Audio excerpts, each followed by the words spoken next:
Olá, meus amigos, pela graça de Deus, já estamos no quarto estudo dessa série um pouquinho extensa sobre a mensagem dos três anjos.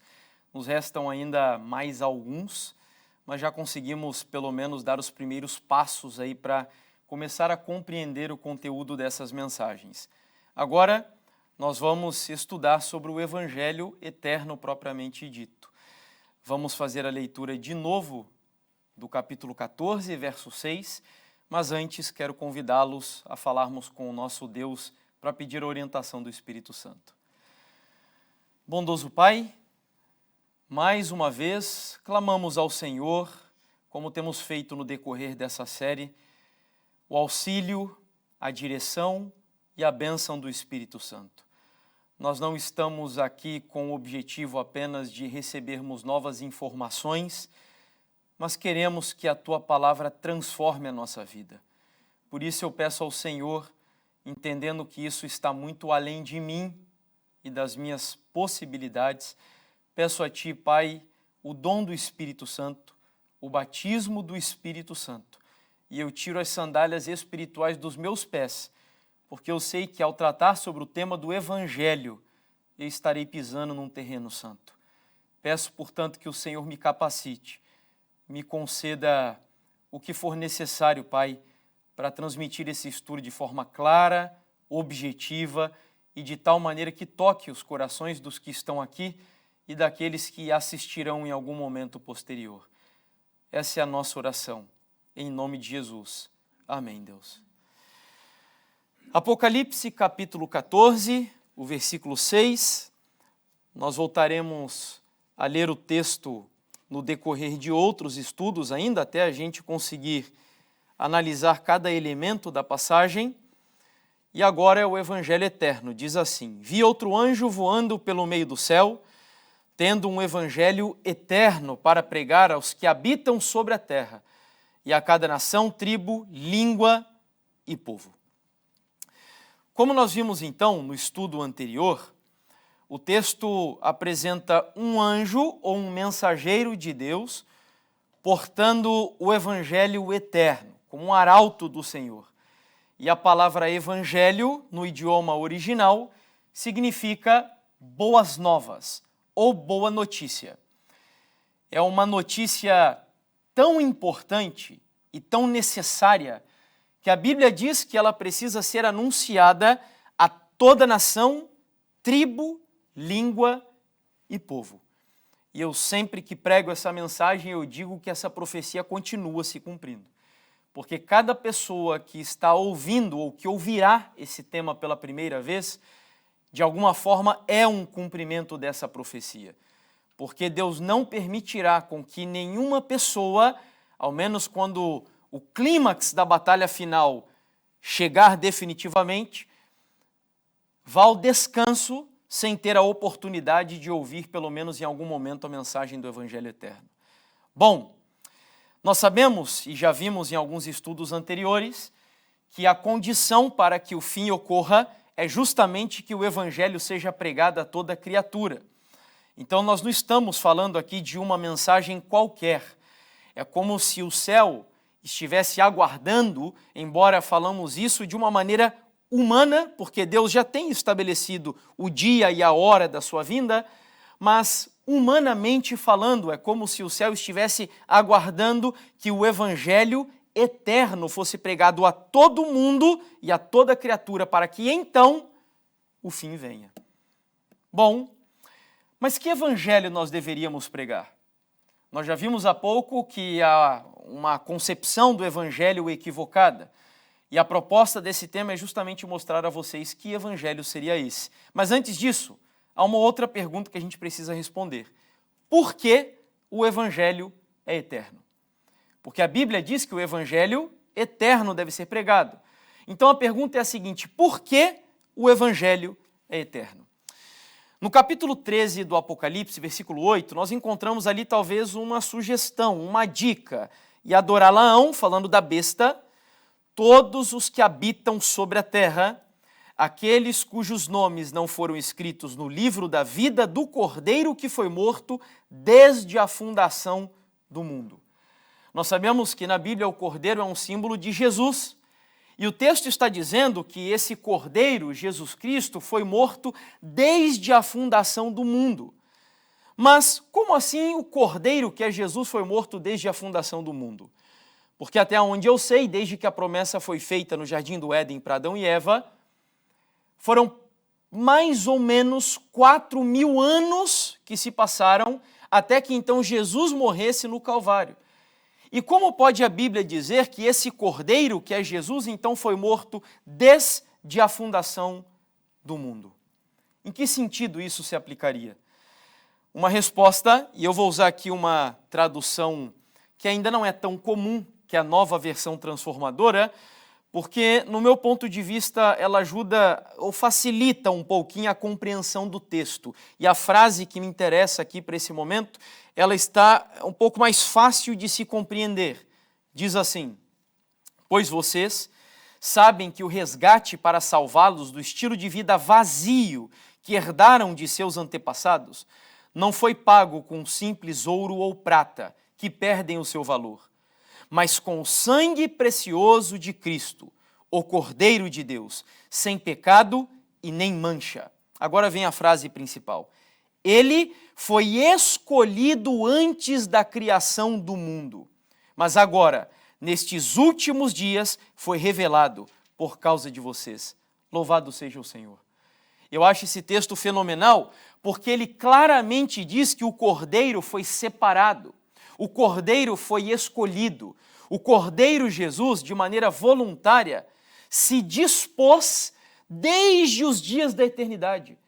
Quando você e eu não éramos nenhum espermatozoide ainda, nem tínhamos ideia de que um dia nasceríamos nesse mundo, desde os tempos antigos, quando nenhuma criatura existia.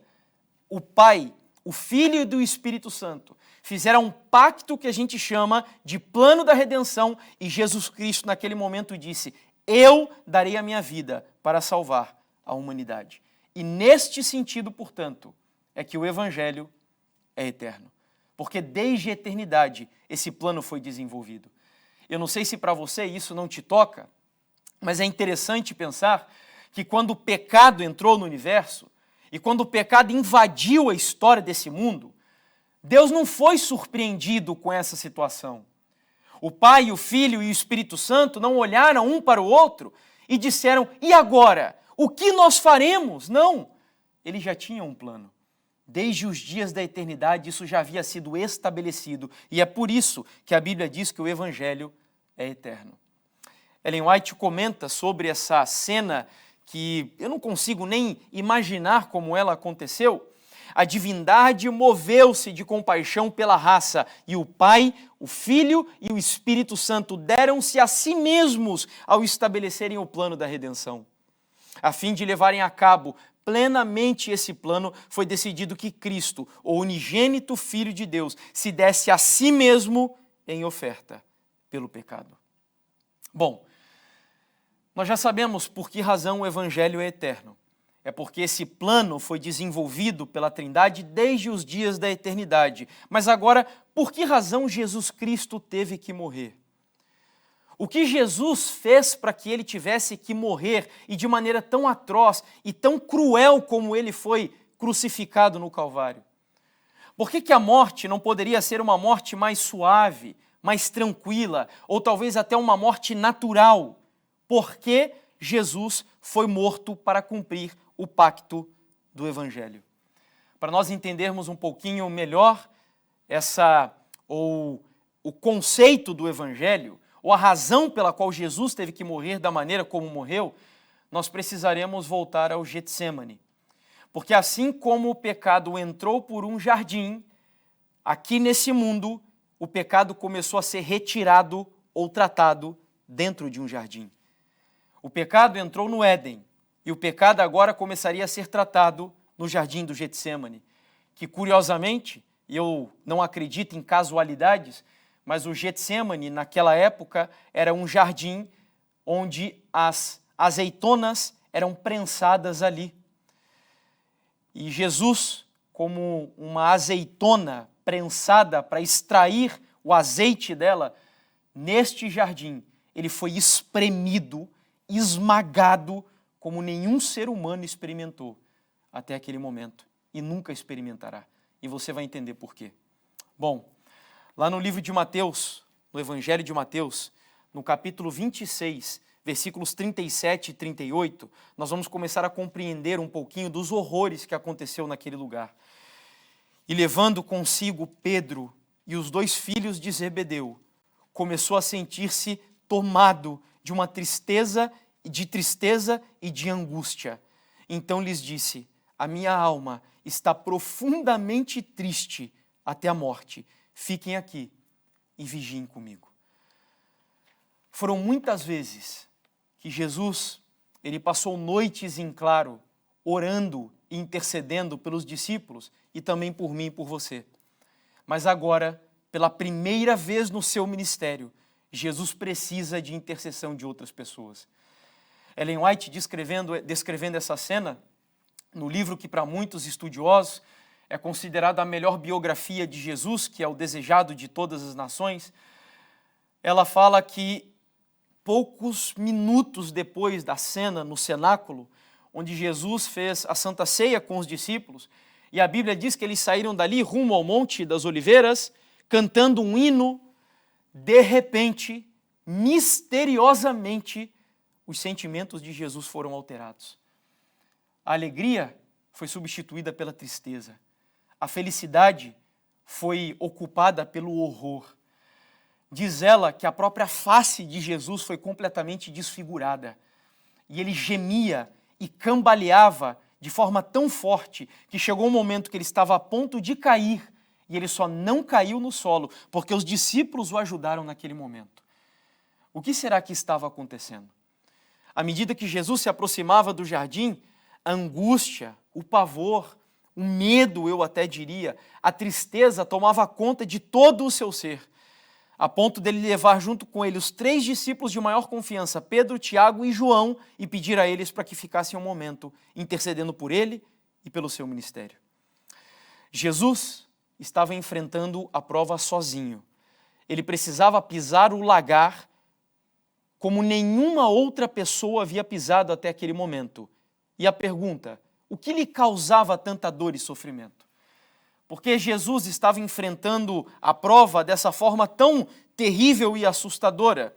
Aqui, ainda em Mateus 26, no versículo 39, a passagem continua dizendo o que causava tudo isso em Jesus. E adiantando-se um pouco, prostrou-se sobre o seu rosto e orando e dizendo: meu Pai, se é possível, que passe de mim este cálice, contudo, não seja como eu quero, e sim como tu queres. O que causava essa aflição em Jesus Cristo de acordo com essa passagem? Qual era o objeto que lhe estava provocando tanta dor, tanto sofrimento e aquele pânico que ele sentiu ao entrar dentro do jardim? Era um cálice. Um cálice. É óbvio que esse cálice não é literal, é um cálice metafórico. Mas a Bíblia diz que havia um cálice que Jesus estava bebendo e que lhe causava tudo o que ele estava enfrentando, aquela aflição tamanha no momento final do seu ministério no planeta Terra. Era algo que causava tanta angústia nele, que quando ele voltou para ver se os discípulos estavam orando por ele, e ele encontrou os discípulos dormindo, ele os acorda, os desperta e volta, e no mesmo Evangelho de Mateus, capítulo 26, verso 42, a Bíblia vai dizer que ele ora de novo: se não é possível que este cálice passe de mim sem que eu beba, faça-se a tua vontade. E pela terceira vez a Bíblia diz que Jesus se afasta novamente dos discípulos. E Ellen White vai dizer que Jesus se afastou deles porque ele não queria que os discípulos o vissem da maneira como ele estava. Diz que os gemidos de Jesus eram possíveis ser escutados dentro do jardim. Você já pensou? O Filho de Deus, o Rei do Universo, aquele que foi entronizado no reino celestial, adorado pelos anjos, agora tendo uma atitude da criatura mais desprezada que já habitou nesse mundo, sendo que ele não era uma criatura, melhor dizendo, né? Jesus agonizando literalmente ali no jardim. Paulo, que não estava na cena, mas por inspiração profética, lá no livro de Hebreus, no capítulo 5, versículo 7, ele vai descrever quais foram os sentimentos de Jesus nesse momento. Ele, Jesus, nos dias da sua carne, tendo oferecido com forte clamor e lágrimas, orações e súplicas a quem o podia livrar da morte, foi ouvido por causa da sua reverência. Olha só como Paulo ele é tão específico ao descrever a cena, dizendo que Jesus ele clamava com forte clamor e lágrimas, orações e súplicas. Era como se realmente Jesus ali estivesse a ponto de morrer. E eu não estou falando isso de maneira exagerada. Há um médico que registrou a cena e que também não esteve ali, no Getsemane, como estiveram Pedro, Tiago e João, mas é muito provável que nas suas pesquisas sobre o ministério de Cristo, quando fazendo perguntas, alguém o tenha dado essa informação e esse médico viu que isso era extremamente significativo para os seus relatos. Eu estou falando de Lucas. Lucas escreveu o Evangelho e ao registrar a cena de Jesus no Getsemane, ele diz ali algo que nenhum outro dos evangelistas registrou. E estando, Lucas 22, versículo 44, e estando em agonia, orava mais intensamente. Quando eu digo que uma pessoa está em agonia ou agonizando, significa que essa pessoa está o quê? Morrendo, perdendo a vida. E eu acredito que Jesus ele só não morreu no Getsemane por misericórdia de Deus, porque a profecia dizia que não deveria ser assim. Mas as condições emocionais dele, as condições até mesmo físicas dele, estavam totalmente propícias para que ele não saísse dali com vida. Tanto é que Lucas continua, e aconteceu que o suor dele se tornou como gotas de sangue caindo sobre a terra. Hoje, a medicina moderna dá um nome para esse fenômeno, que é um fenômeno extremamente raro. É muito difícil algo dessa natureza acontecer. Uma pessoa, para desenvolver essa patologia que Jesus desenvolveu, ela precisa estar passando por um estado de estresse e de angústia tão grande, tão terrível, que os vasos sanguíneos, eles rebentam dentro do organismo e o sangue agora começa a vazar e se misturar com o suor do seu próprio corpo. E dali vazam pelos poros. Eu vou ler aqui para você, eles definem isso como hematidrose. E eu vou ler literalmente o que dizem os médicos sobre essa patologia. É um fenômeno raríssimo, causado por uma fraqueza física excepcional, onde o corpo inteiro dói, acompanhado de um abatimento moral violento, causado por uma profunda emoção e por um grande medo. Apenas um ato destes pode causar o rompimento das finíssimas veias capilares, que estão sob as glândulas sudoríparas, onde o suor anexa-se ao sangue, formando a hematidrose. Sabe, quando Jesus na cruz, ou melhor, antes de comentar sobre isso, o Mel Gibson, quando fez o filme Paixão de Cristo, talvez o que ele conseguiu expressar ali foi um pouco do sofrimento físico de Jesus. Um pouco. Mas ele não conseguiu representar aquele que era o sofrimento mais terrível, que não era o físico, era o espiritual. Era o sofrimento emocional que o Filho de Deus estava enfrentando. Porque lá no Getsemane, ainda absolutamente nada de físico havia acontecido com ele. Mas os horrores o tomaram a ponto de algo dessa natureza acontecer. Sabe quando o salmista diz no Salmo 22 que o coração dele se desfez como cera? Isso aconteceu de verdade. Era como se Jesus estivesse se derretendo por dentro. Como se os seus órgãos estivessem tão espremidos e esmagados por algo que ele chamou de cálice, a ponto dele não conseguir suportar. Nós ainda não sabemos o que estava contido nesse cálice. Nós só sabemos que ele falou que era o cálice que lhe causava tudo isso. A ponto de, na cruz, você vai lembrar muito bem, isso causou tanta impressão em Mateus, que ele registrou as palavras de Jesus em aramaico. em aramaico, onde Jesus diz, Eli, Eli, lamak sabachthani, que significa literalmente, meu Deus, por que me desamparaste? Eu vejo esse texto e eu não sei se você nunca parou para raciocinar. Como assim? Aquele que durante 33 anos da sua vida aqui na terra gozou da mais profunda comunhão com Deus, Jesus, ele não se permitia levantar-se sem antes consagrar a vida a Deus. Ele não ia deitar quando deitava no seu leito para descansar, sem antes agradecer a Deus pelo seu dia.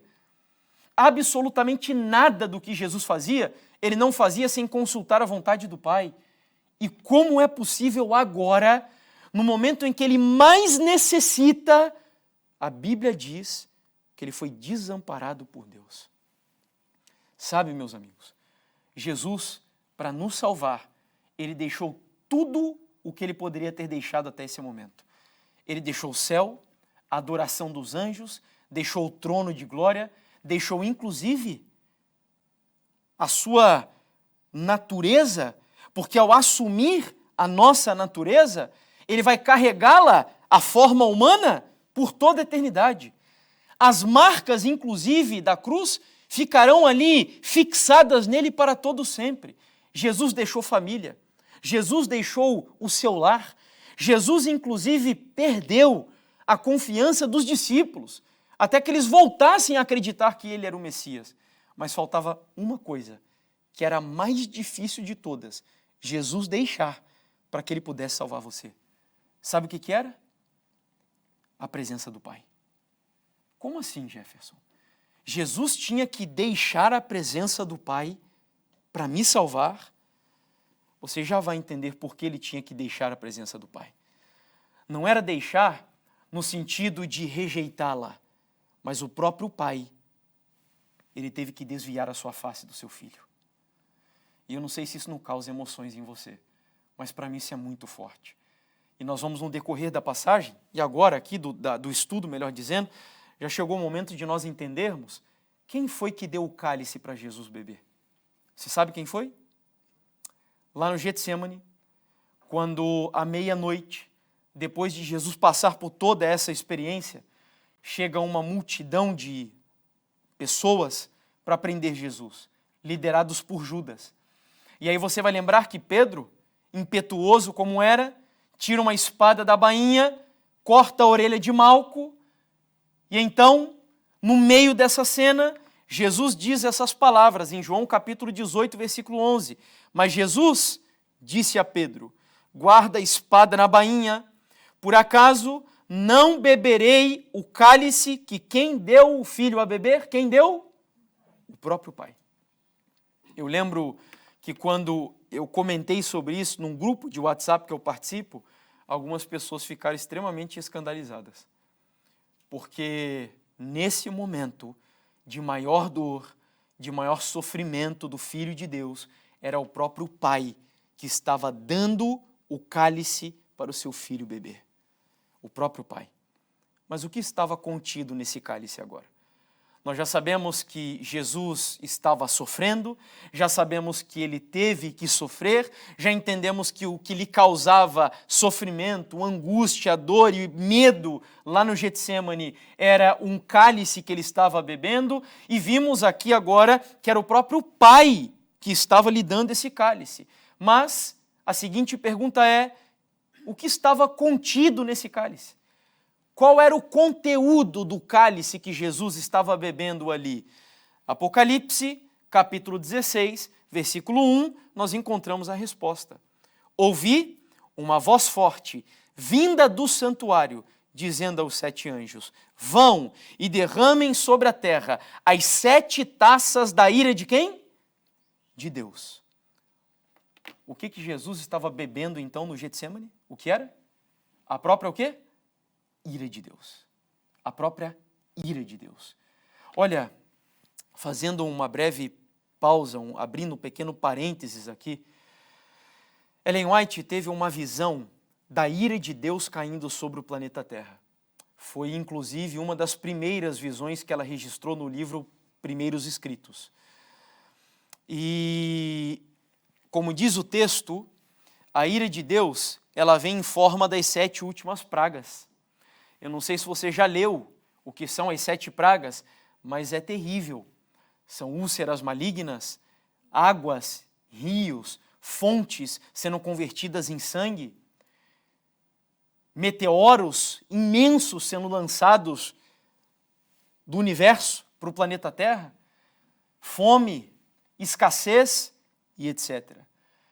E Ellen White diz que ao contemplar essa cena da ira, do juízo de Deus caindo sobre o mundo, ela ficou tão desesperada com a cena que ela chegou para o seu anjo e disse: chega, eu não aguento mais ver tudo isso. Foi a única visão que eu lembro de ter lido de Ellen White que ela pediu para o anjo parar. E quando o anjo parou, ela não aguentou ver toda a cena. Quando o anjo parou, ela registra no seu livro as seguintes palavras: eu decidi, a partir de então, fazer tudo o que eu pudesse para saber como escapar da ira de Deus. Da ira de Deus. Mas nesse momento aqui, lá no Getsemane, Jesus, ele tinha que esgotar, e me perdoe a expressão, até as fezes, o cálice da ira de Deus. Não havia ninguém nesse momento para dizer ao Pai: já basta, já chega. Não. Tenta lembrar do Monte Moriá. Você tem ali uma visão ilustrativa do Evangelho, onde um pai chamado Abraão, ele está a ponto de sacrificar o seu filho, cujo nome era Isaque. E a Bíblia diz que quando ele levanta o cutelo, e o filho, de maneira mansa e humilde, no auge dos seus 15, 17 anos de idade, com todo o vigor, tendo a possibilidade de sair correndo e deixar o pai ali, o filho se submete, como um cordeiro sendo levado ao matador. Ele estende as mãos, que são amarradas, ele é colocado sobre o altar, e ali agora o pai levanta o cutelo, e quando ele está a ponto de cravar sobre o seu filho, um anjo vem: chega, você não precisa mais. Agora vamos trocar os personagens. Vamos sair do Monte Moriá e vamos para o Calvário. E ali está Deus o Pai e Jesus Cristo na cruz, sob o monte. O Pai levanta o cutelo, que é a sua ira, sendo despejada sobre o seu filho. Só que nesse momento não houve ninguém que pudesse dizer: basta, porque o cutelo seria cravado em Jesus até o fim. Por que razão? O que é essa tal ira de Deus? A Bíblia chega a dizer, no livro de Romanos, capítulo 8, versículo 32, que Deus não poupou o seu próprio filho. Em Isaías, capítulo 53, que é uma das passagens mais belas da Bíblia, talvez uma das poesias mais lindas já registradas na história, no versículo 12, a Bíblia diz que foi da vontade de Deus moê-lo, que a Deus se agradou moer Jesus no Calvário. Como tudo isso seria possível? Será que Deus é um pai sádico? Um Deus tirânico? Que vê o seu filho ali sofrendo e está feliz por tudo que está acontecendo? Não, meus amigos. Não é essa a intenção. Mas no momento em que Jesus entrou no Getsemane, aconteceu o que era mais aguardado na história do plano da redenção. Jesus entrou ali como uma ovelha, como um cordeiro, antes ainda do Calvário. E ele se submete ao Pai quando ele diz: Pai, se possível, afasta de mim esse cálice. Jesus ali naquele momento de joelhos, todos os pecados e maldições da humanidade foram colocados sobre ele. Tudo que você já praticou, já sentiu, e ainda sentirá de ruim, de injusto, de terrível na sua vida, tudo foi depositado sobre Jesus Cristo naquele momento. Absolutamente tudo. De tal forma que quando o pai vê o seu filho no jardim, a face do pai, ela é desviada do seu filho. Sabe por quê? Porque a Bíblia diz que Deus é tão puro de olhos que ele não pode ver o mal. É uma hipérbole que a Bíblia usa no livro de Jó e também em Salmos, mas Deus ele é tão santo que a Bíblia chega a dizer que até aos anjos ele atribui imperfeições.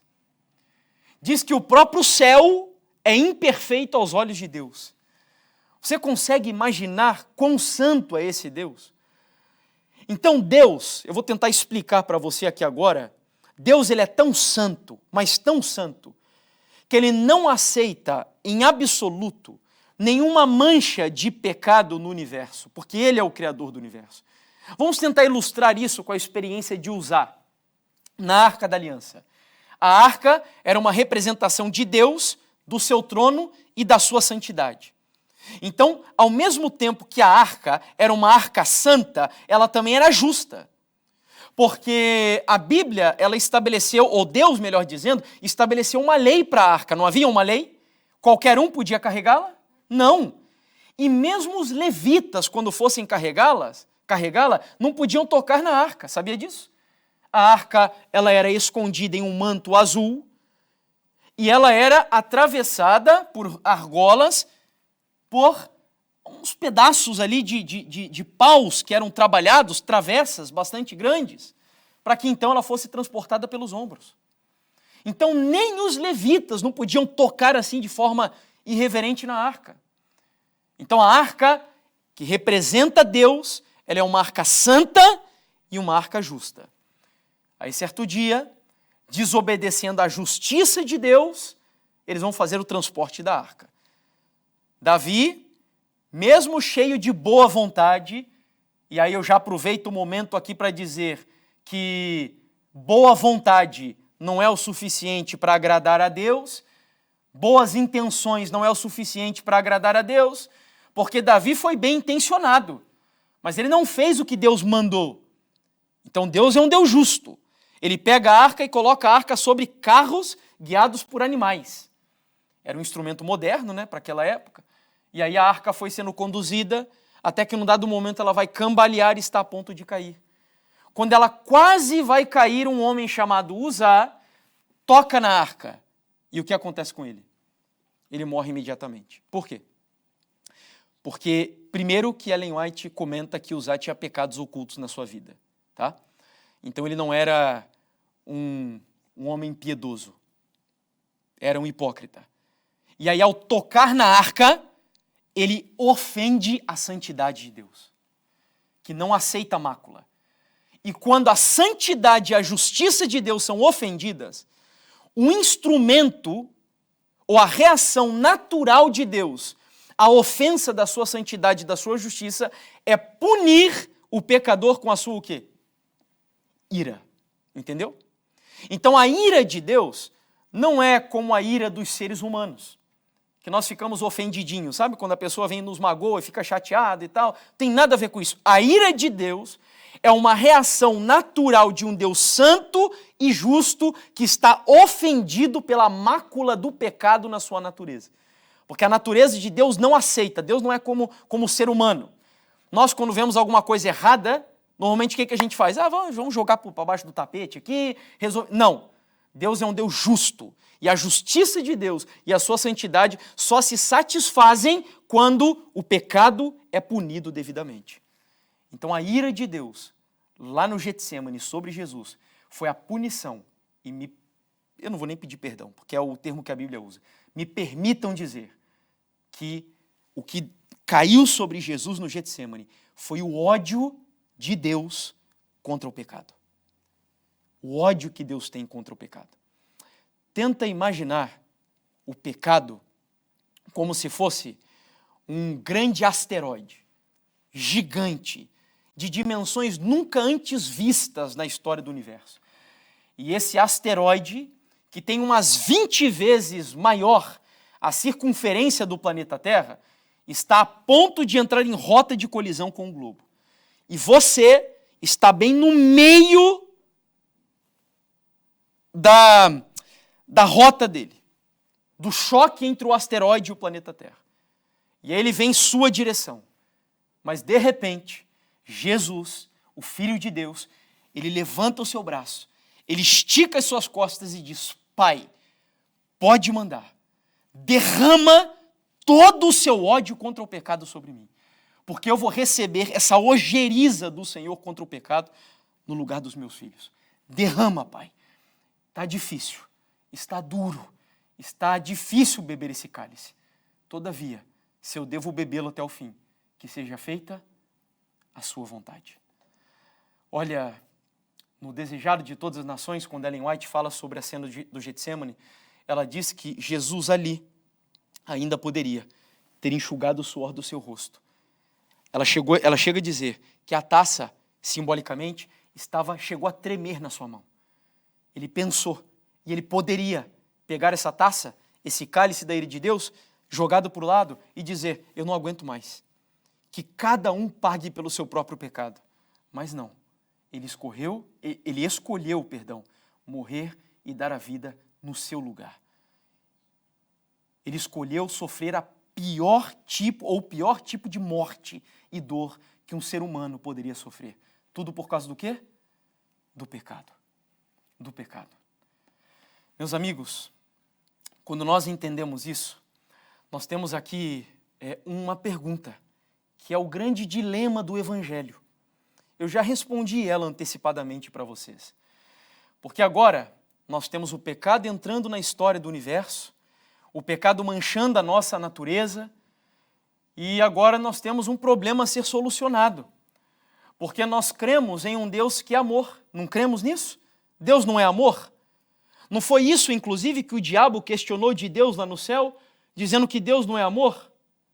Mas esse mesmo Deus que é amor, ele também não é justiça? Nós sabemos que Deus, não é que Deus é as duas coisas, ou são as duas coisas, é que nós separamos na nossa cabeça ocidental. Deus é uma coisa só. Não tem separação em Deus de amor, misericórdia. Deus ele é santo. E a santidade de Deus engloba todas as perfeições da sua natureza e dos atributos do seu caráter. Então, quando você fala que Deus é amor, automaticamente você está falando que Deus é justo, que Deus é santo, que Deus é misericordioso e etc. Só que agora, como um Deus de amor, ao mesmo tempo, ele também vai ser justo. Como resolver o grande dilema do Evangelho? Porque agora é o seguinte, a nossa amiga Sara pecou, o nosso irmão Jefferson pecou, e a minha natureza é má. Deus não precisa que eu cometa um pecado para que a ira dele venha sobre mim. A Bíblia diz que eu sou filho da ira por natureza. Já leram esse texto? Porque o germe do egoísmo corre dentro da sua veia. Nós somos naturalmente maus. Então, a grande questão agora é justamente essa. Como que o Jefferson e a Sara, que são pecadores e que merecem a punição de Deus, que é a ira dele, mas como ao mesmo tempo Deus vai demonstrar amor pela Sara e pelo Jefferson e por cada um de vocês? Como ser justo e amor ao mesmo tempo. Exatamente. Aí é o texto mais famoso da Bíblia. Qual que é o texto mais famoso da Bíblia? João 3,16. Deus amou o mundo de tal maneira. E olha, quando a Bíblia diz de tal maneira, o que ela quer sugerir é da maneira mais, sabe, é como se fosse, eu não sei se aqui vocês usam muito essa expressão, mas como se João olhasse para o plano da redenção e dissesse, uau, é um amor inigualável, é indescritível. Tanto é que nós vamos gastar a eternidade inteira para estudar esse amor e não vamos entendê-lo. Tamanha profundidade, largura, altura e etc. Deus amou o mundo de tal maneira que deu o seu Filho unigênito, para que todo aquele que nele crê não pereça, mas tenha a vida eterna. Deus seja louvado.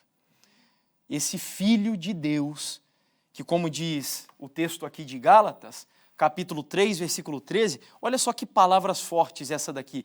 Cristo nos resgatou da maldição da lei, fazendo-se Ele próprio maldição em nosso lugar. Ele se fez maldito. Ele se fez maldito. E aí algumas pessoas hoje olham essa passagem e pensam que Jesus veio para nos resgatar da lei. Mas é isso que a passagem está dizendo? Que Jesus morreu para nos resgatar da lei? Não, o texto está dizendo que Jesus morreu para nos resgatar do quê? Da maldição da lei. E o que era a maldição da lei? Toda alma que pecar, esta morrerá. E ponto final. E não pense que é a morte do cemitério que a gente vê aí. Não é. A morte da maldição da lei é o lago de fogo. É a morte mais terrível. E detalhe, eu esqueci de dizer, a angústia que Jesus experimentou no Getsêmani não foi a angústia que nós experimentamos na morte comum. Foi a angústia que todos os ímpios experimentarão ao serem lançados no lago de fogo no tempo do fim, quando ele vier. Então é por isso que foi algo tão profundo.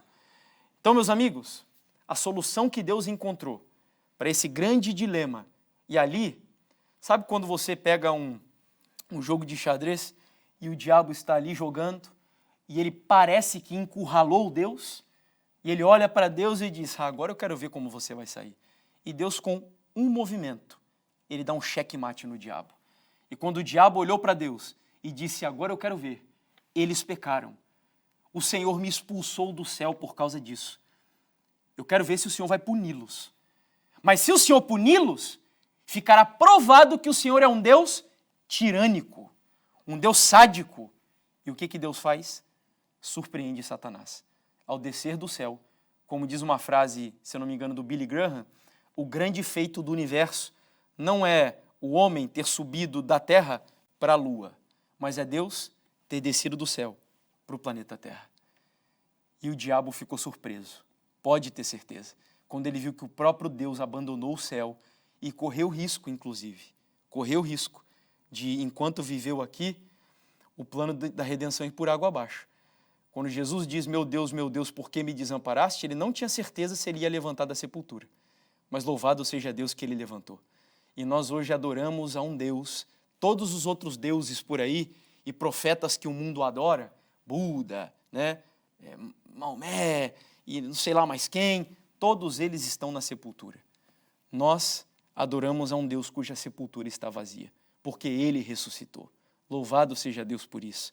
Bom, mas eu preciso concluir, mostrando para vocês que apesar de Jesus ter solucionado todo o problema do pecado e enviado a mensagem do Evangelho, que isso é ou não é uma boa notícia?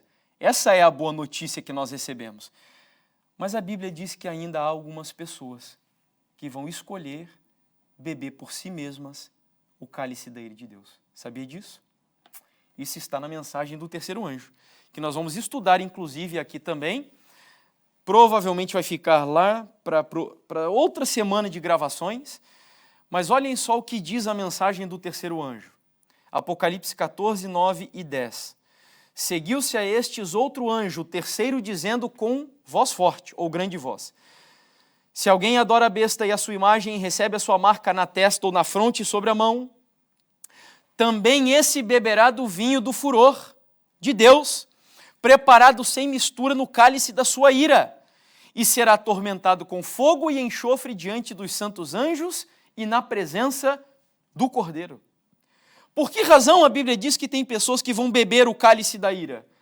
Se Jesus já bebeu o cálice por todos. Por que razão? Porque algumas pessoas não aceitarão aquilo que Jesus fez por elas no Calvário. Tem uma história que aconteceu certa vez em uma cidade nos Estados Unidos. Dizem que havia duas famílias que eram muito amigas. E entre a amizade dessas famílias, tinham dois rapazes, cuja amizade era ainda mais próxima de ambos. E os dois gostavam muito de jogar sinuca. Vocês chamam de sinuca aqui também? Não? Bilhar. Ok. Entende sinuca também. Ok. Bilhar ou sinuca. E gostavam muito de beber também. E certa vez eles estavam em um bar, enquanto jogavam, acabaram entrando ali numa indisposição um com o outro, brigaram e um deles matou o seu próprio amigo.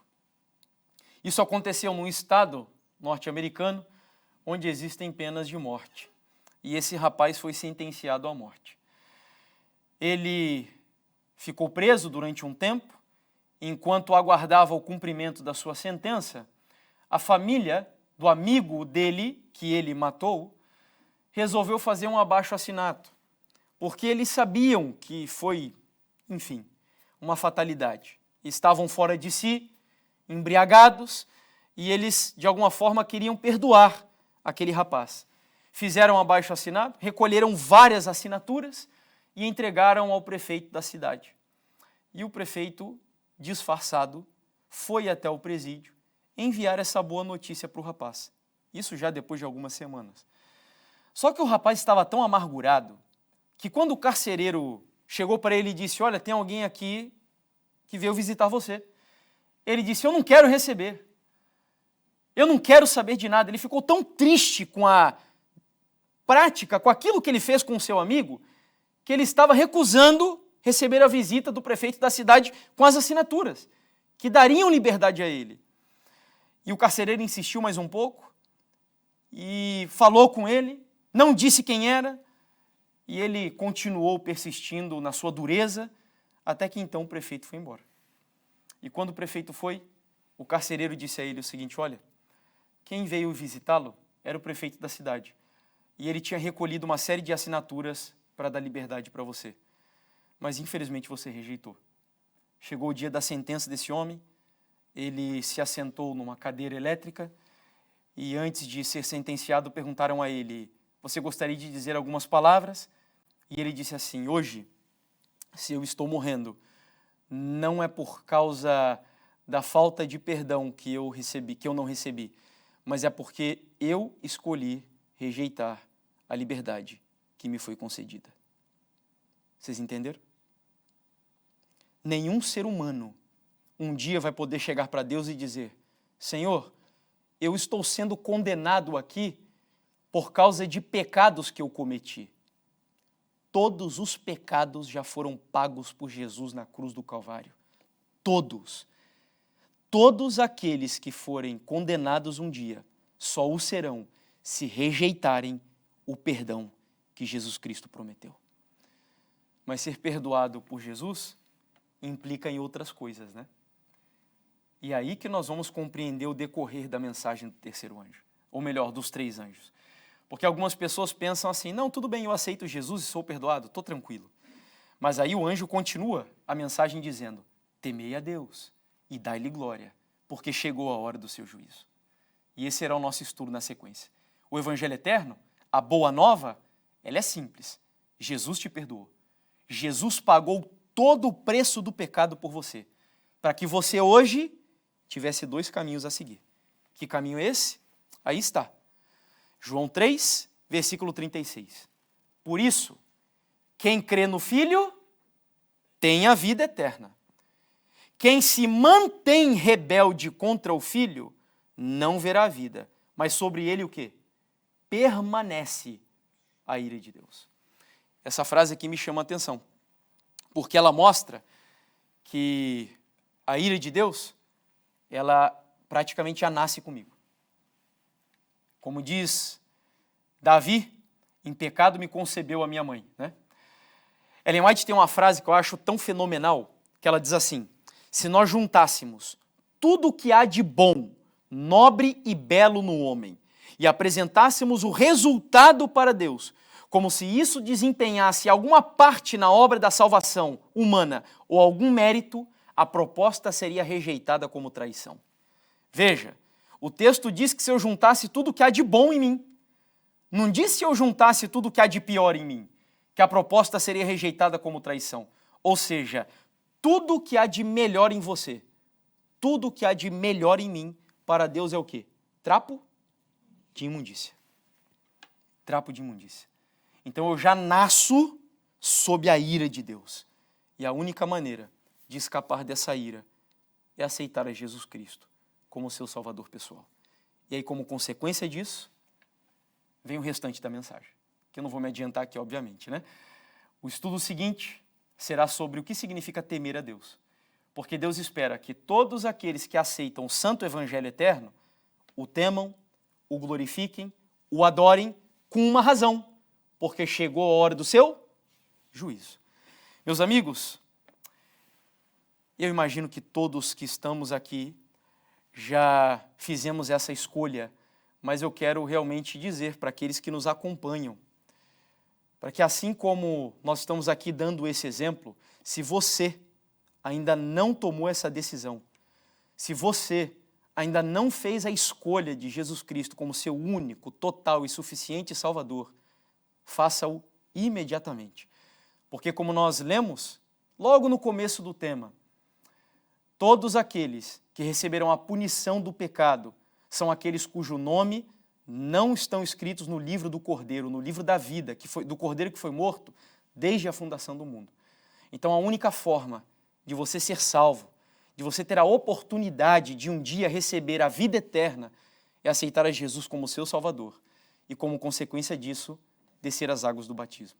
Se essa é a sua decisão, envie um e-mail, escreva uma mensagem aí nos comentários do vídeo, dizendo que você gostaria de entregar a sua vida ao Senhor Jesus e, como reconhecimento disso publicamente, descer as águas do batismo.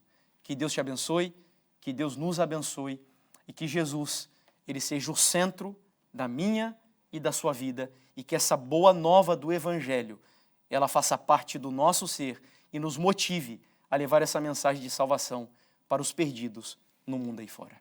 Amém? Vamos orar. Bondoso Deus e querido Pai, me faltam até palavras, Senhor, para poder te agradecer pela beleza do teu santo Evangelho. O Senhor sabe que enquanto pregava aqui, por várias vezes eu me arrepiava, me emocionava, Senhor, só de pensar e vislumbrar a magnitude, Senhor, dessa mensagem e também, principalmente, do plano da redenção. É como se a nossa mente viajasse há algum tempo nos dias da eternidade e nós víssemos Deus Pai, Deus Filho e Deus Espírito Santo, numa conversa dolorosa, uma conversa difícil, onde o Senhor Jesus decidiu, desde os séculos mais antigos, dar a vida por cada um de nós. E eu não posso terminar essa mensagem sem expressar aqui, Senhor, um muito obrigado, meu Deus. Muito obrigado por não nos deixar desamparados nesse mundo. Muito obrigado, Pai, porque mesmo apesar da minha rebeldia, mesmo apesar da minha desobediência, o Senhor não me abandonou. Obrigado, Deus, porque a mensagem do Evangelho é a tua mão estendida a cada um de nós, nos convidando para voltarmos para os teus caminhos e nos dando a oportunidade de vivermos como filhos do Rei do Universo, ainda aqui nesse mundo, mas muito em breve, para herdarmos a vida eterna. Nos ajude a olhar para o Calvário, nos ajude a todos os dias a olhar para a cruz, olhar para o Getsêmani e deixar que essas cenas impactem a nossa vida e o nosso coração. Que todas as vezes que o pecado se apresentar de forma pomposa, de forma agradável diante dos nossos olhos, que o Senhor nos ajude a olharmos para o Calvário, a vermos que o pecado é terrível, que o pecado causa desgraça, que o pecado causa separação e que em nome de Jesus o Senhor coloque na nossa vida, meu Deus, nojo pelo pecado, ódio pelo pecado, Pai. Nos ajude a termos prazer em fazer a vontade do Senhor e a vivermos para a Tua glória nesse mundo. É o nosso desejo e a nossa oração, que o cálice que Jesus bebeu na nossa vida não seja em vão. Em nome de Jesus. Amém, Pai.